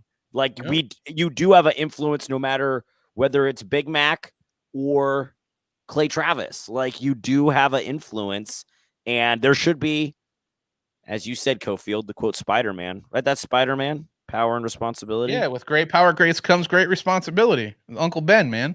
Yeah, like, but I don't know. But we know that. Like, we know that. We've learned that. I thought people were instilled in that, and I guess they just don't give a shit. And that's where I get real cynical, and I don't know, shut down. Yeah. A little depressed. I do the opposite. I just don't know what to do. Yeah, no, I don't know what to do. I do the opposite. I thrive in hate and anger, so I fight back, and I go at bullies. So I'll do that until the day I die, because that's the way I'm wired.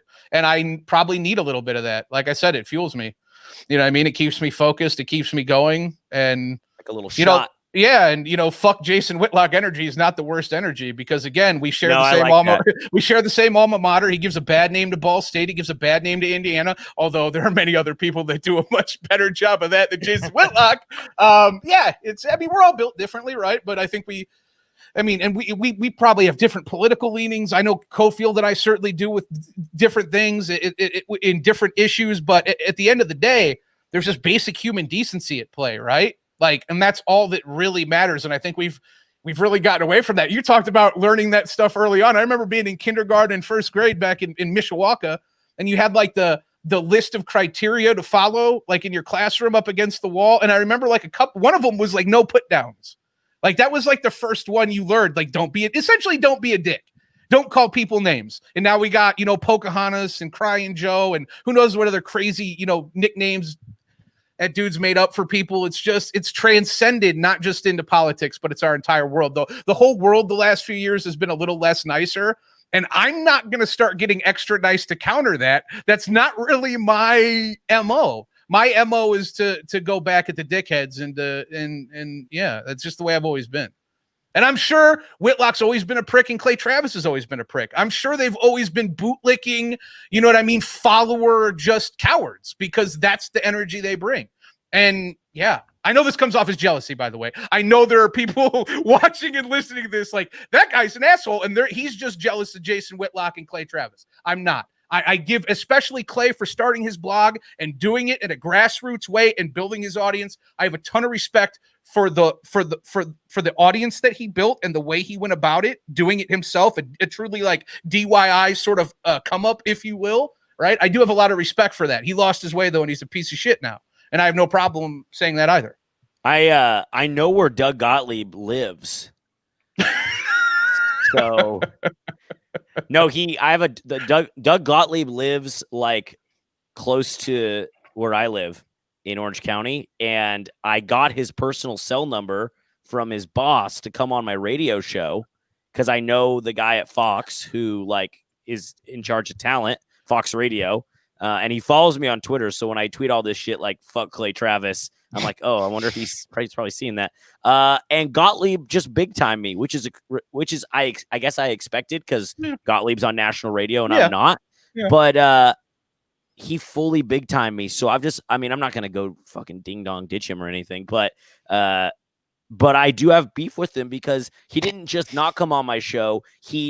His boss CC'd him on an email with me, said, hey, go on this guy's show. He lives in your neighborhood. He's a good kid.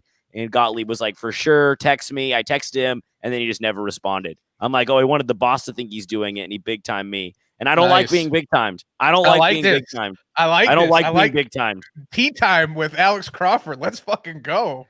I don't like when people think they're better. Bun, Drew, Tree. What's this? It's spam. Oh, Hey, Emmanuel, how much? I thought this was a Dr. Travis work. I was like, is this going somewhere? I did too. How much money do you want, Emmanuel? We'll write a check. Don't call him a fudge and clunt. Come on, that's not nice. I got to answer a question for Brady too. He keeps asking about my meetup with the ex that I guess I talked about when we were drunk. Is QAnon X? No, passed, right? The deadline. This is not QAnon. No more QAnon chicks. Okay. No more QAnon chicks. I didn't mean to go public with this info, but I guess Cofield, when I was drunk with the infamous corn cob night, he has a way. He has a way. I spilled the beans. Yeah. But just I'll keep it brief for Brady. Yeah, my ex-girlfriend and I were not talking for an extended period of time. But on the 19th, the switch was flipped. We were talking, and then we hung out, and it went good, Brady. So things are on the up and up. I'll keep you updated.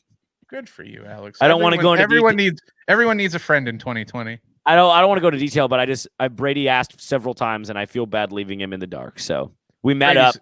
Brady's a good dude. Brady reached out this week. Thanks, Brady. We appreciate it. I appreciate it for sure. We talked. Yeah, no.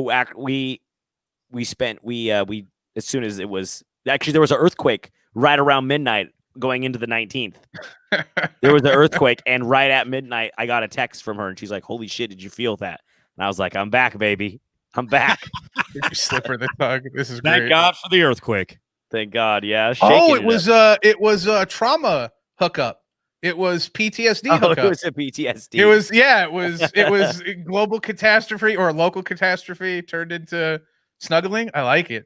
Yes. I can't. See, we're not perfect. We're sitting here judging Clay Travis and Jason Whitlock. We have ulterior motives. We're dudes. I'm sorry, Alex. I'm painting you to be this terrible. I don't know. No. I'm just refusing to go into any more detail because these listeners don't forget things. I realize. And you care also, so you want this to work out. And also, in the spirit of caring, anything you don't want mentioned on the air or anything you do with Cofield, don't mention it. Because anything you do mention is fair game, and he will remember it, and I don't care how drunk he is. Because I feel like he's been super drunk around me, and I was like, oh, I shared this, and it won't be a big deal. And then the next week we're doing a show, and it comes out. I'm like, God damn it.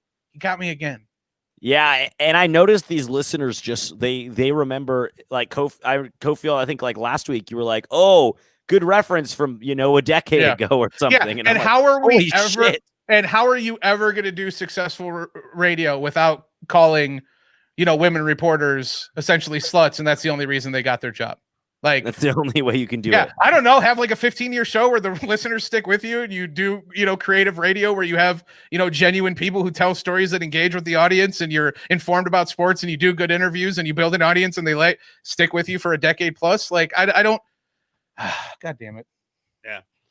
Well, it's interesting that Jerry Pyle, like reading the room, just types that in, says or sends that over a random sports pig story. Steve used to live in Vegas, and y'all helped me get through my shitty job daily. Hell yeah. Alex, if you want to stick around, we might get heavy for like 5 minutes because we do need to mention something. And like I like seeing Pig mentioned because he did do good radio for a long time, and he was ahead of his time. And even the Vegas show had an impact on people. And I think we had, if I may say so myself, we've generally had a main station for years and years and years in Vegas on with Lotus Broadcasting. And now it's expanded out with hockey. And now with the Raiders, our best station and most powerhouse station is Raider Nation Radio 920. But we were actually on the secondary station when we first started locally in the market, Pig and I. And I thought we did some really good things. Like I've heard for years complaints about phone calls in different spots on the station group, and I don't know, Pig was good, man. So we had never had a problem getting phone calls, even though we were on the second station and we were going against a good show with Koken and Hansen at the time. So, but what I like, and this is about as deep as I'm going to get, right? This is about as let's go. That's Paulie. That's all right, Paul. Now Paulie feels. I'm like right at this point in the show where Paulie just like freaks out and starts barking at the TV. There's basketballs on the TV, so I think he feels like he's part of the party. Paulie, you want to not do that because we're doing a live show? Granted, it's not on ESPN and it's the internet, but I mean, it still matters, you dickhead. All right. It'll work. I don't know. You call him dickhead? Yeah. As soon as you cuss at him. My point was I think when you do sports radio, the one thing you can hope for is to have a little bit of a legacy where people remember what you did. Hopefully you do some good for locals. And like, this is always cool to see when Jerry's saying, you got me through my shitty job daily. And I grew up a big sports radio fan, obviously. Well, it might not be obvious. Big Mac's actually not a big sports radio fan, but I did. And it wasn't like I had some angst or like really rough jobs or, college was tough or something, but it, it does get you through the day. Like I work some, menial labor and nothing against, truck drivers and stuff, but it can be fucking boring. Right. I worked an egg delivery job and some of the trucks didn't have radio. When I got the van with the radio, I was like, yes, fuck yeah. I got to listen to sports radio during the day. So I'm with you. I kind of understand what, salespeople, delivery drivers, if you drive for a living, radio can be really cool. And that includes music. You guys are both passionate music people. So anyway, long story short, I thought something great happened the last 2 days after something horrific happened. Man, the outpouring of nice messages, and you don't have to do this, and you can tell when they're genuine and then when they're just kind of virtue signaling, like people feel like they have to do it, so they send something out. Our buddy Mark Seidel, who was our boss for a while, right, was in Vegas. He passed away over the weekend, which is just horrific news. It's terrible. We don't know exactly what happened. The dude is so young, right? And I'm speaking of in present tense, right? Can't believe he's gone. He was 37. And, man, I didn't realize, like, I was friends with him. I talked to him, here and there personally, but I'm not really a personal talk guy. And you know what? I took in some of his personal stuff too. And, he was dealing with some really rough stuff here for like a year and a half before he decided to go back and, potentially get like his dream job. He was in management. He was in management at Lotus too, but he was in management in Charlotte, and he had a nice girlfriend who we know. So I was, that's fucking great, right? Especially after everything he went through. But I'll tell you, Big Mac, I did not realize because Mark was in a position where he was moving up the ladder. He was not an established program director yet. And he could have been kind of selfish and always been bitching about what his struggles were at work and outside of work. And I found out the last couple of days, like how many people this guy touched in just being there for him. Like I was amazed, really impressive. I mean, this is a terrible way to talk about someone who just passed away. I don't want to sound flippant, and that shouldn't be all your legacy, but I think it says a lot about who you are when there's that many people who come out and they're like, that guy was a great guy. And like 5, 6, 7 sentences on what a cool dude he was and that he was there for them. Yeah. I mean, I didn't know him. I only knew Mark a few years, but for fans of the Mac Attacker that listen to that show, he was my first producer. He was my co-host. Yes, he was a boss. But Mark, kind of like you were talking about, he was like a genuine friend. His impact doesn't go away. I mean, I do have to say but for me, and you know this, Steve, when I met Mark, I wasn't in a particularly good spot, right? Like I wasn't making a lot of money. I didn't really have a foothold in the industry, certainly not like I do now. I wasn't serious, but the work wasn't what I needed it to be to survive. And Mark listened to me a lot. Mark gave me a lot of helpful pointers, not just around the building at Lotus, but career-wise in general. As you said, he had so much stuff going on, right? But he took the time to listen to a guy like me. But here's the real big thing with Mark is like when he had a really good eye for talent and hard work. And when he saw talent and hard work and passion, he backed those people, and he was very engaged with his job and his shows and the people and the humans around him. Like he was just, we were just talking about energy, right? We were talking about energy in regards to the Foxies, the Clay Travises and the Jason Whitlocks, right? They put out negative, bad energy. Mark put out good, positive energy.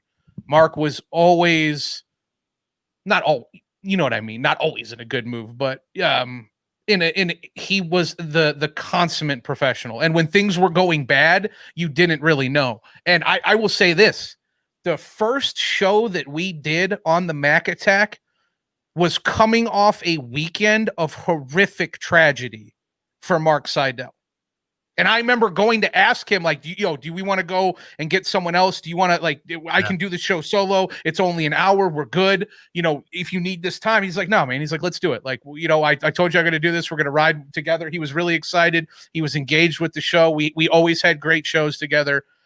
I don't really know where I'm going with this, but yeah, it was a terrible weekend for that regard. Me personally, I mean, the Monday night debut for the Raiders, I didn't tweet about it. I couldn't, I didn't even really want to do this tonight because not because I knew we were going to talk about it, but just because all of this, I mean, even with like 200,000 dead, everything feels so unimportant, right? In terms of sports, I still love my jobs. I'm thankful to do it. And I know we have fans and listeners that depend on us and their lives are shittier than ours. Right. And I know that it's all about perspective, but losing Mark hit. It's going to hit for a long time. He was 37. He was my age. One of the reasons we got along so well is we shared all the same common interests. One of the first things we bonded over was Master P and No Limit Records. If any of you guys want to remember Mark, I'll tell you a song that we shared and bumped together and really enjoyed, Bourbons and Lax by Master P. So if you want to remember Mark Seidel, like I'm remembering Mark Seidel, play some Master P. He was a big fan of Southern rap.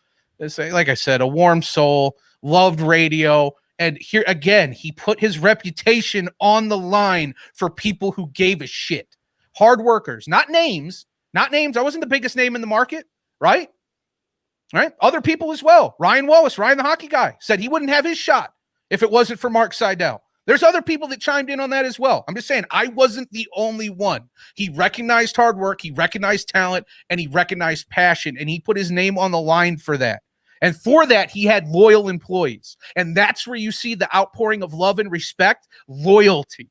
He was a good human being that brought good energy, and a piece of him will always be with me, like always. I only knew him, like I said, I only knew him for a few years, but they were a really important formative, few years. And Steve, Steve, I give you a lot of credit, man, for doing that show yesterday from Pizza Rock. I know you're not going to take it, and I know we don't get too serious, but you're doing 4 hours now. Through October 1st, through the pandemic, through Kobe's death, through all the shit that's happened these last 4 years where I've really been listening to your show and paying attention. I'm just super impressed with you as a professional and the work that you do. And I would have not done that show yesterday. And I liken myself a professional. But you set a high bar, man. And I'm just really proud to be in your orbit and, watch you do what you do. Let's hug it out, right? Yeah. Go fuck yourself, Steve Cofield. I will always turn to self-deprecation. Yeah. It's a special quality to have like an empty soul. So you just, sports. Let's do the goddamn show. Yeah, great minds think alike. I will tell you behind the scenes. Ari, I didn't know this. Ari was actually roommates with Mark for like 4 months. For a while. So he's close with the guy. And there was a break where I was like busting on Ari to like, let's go the show. And he's like without telling me, he's like, fuck you. Like my friend died. I'm like, oh shit. Okay. So, well, I appreciate your compliment. I'm also just a bastard. Yeah, I'm an asshole. Like this. I really can go right into show mode. But like I said, it did. The way we all found out was, bizarre. You're watching NFL on a Sunday and kind of all wrapped in that. And then it's like some of the guys said earlier, then stuff hits home when all of a sudden out of nowhere, you get this sobering, horrible news. And by the way, I'm in the chat room when we all start yelling at each other. I hope no one gets too worked up. And if we tell you to fuck off, you guys are free to come back at us. I mean, obviously everyone's got disagreements right now. We're on opposite sides on a lot of issues, so people get worked up. But yeah, I thought that was really cool that a bunch of the folks at Lotus paid tribute to the guy. And I definitely noticed with media people, if you see there's a different level of comments and outpouring with certain people, and you can tell when it's not really genuine when people are kind of doing it because they think they have to do it. And I didn't get that sense at all with Mark passing away and, people talking about him nicely. So that was cool. Well, he was a real dude. So you're going to get real responses. He was a real dude. Like he was a real dude. I know there was no facade with him. There was no, can I'll break it for a second. Yeah, go ahead. what I and I'm not really a good listener either. What I find is that the majority of people really do not listen, or when they hear something tragic or there's a struggle, like the first response is like, oh, well, what about what I'm going through? Right. It's like they try to top you and move on immediately. And there's too many people like that. And I do that too. But I genuinely could say Mark is one of those guys who would just sit and listen, because Mark had a lot going on, like a lot going on. And folks, if you don't, I mean, you can see, I don't know if we know Alex this much, or that much so far. He seems like a pretty even-keeled guy, and he's a nice dude. Loves public transit, so a lot of it. And Alex has been around radio people, so he knows this. We are lunatics, right? And it's like actors, actresses, performers, radio people, news people. There's an ego thing where like you have enough confidence to do this, but there's also an incredible fragility. Like a lot of us are incredible pussies behind that. We are, and we have to be massaged and soothed, and like I'm crazy. It's like I'm always like, what's going on? It's conspiracy, right? And these program directors, the good ones, can deal with the personalities and actually listen. And that's why I really like Mark for that. When I think back, I'm like, man, I bitched a lot to that guy, and I know he had a lot going on. He's like, try to, it's like. There wasn't like you got to pump me up, but it's more like this fucking person in this place and that boss, and he sat there and listened. So that's why I appreciate him. I'm again, it's not. So I don't have some great story. I don't have a great story where he saved my life or my existence or he got me through bad relationship. It's I work. That's what I do. Well, so for that I appreciate the dude, and I it's one of those. And hey, let's listen. The pandemic has sucked. Whether people have died because of sickness, They've had to fight the sickness. There's been all these weird, tragic deaths of people dying really young. We've got a boss that's serious. Her brother died really young. I've got a radio friend on the East Coast. Like out of nowhere, his brother passed away. It's just like 2020 has just sucked balls. Yep. It really has. And I fear that it's not over. That's why mental health is so important. I lost 2 friends to OD over the last 7 months. Not friends. One was a high school acquaintance and one was I would say closer to a friend. But you can feel it. You can feel it in the air. There's. Oh no! What happened? Did he hit the? He's sorry. I did hit that. I was like, wait, did I I was saying these are trying times. Right, perfect time to hit it. That was so eloquent. Oh no, he's gone.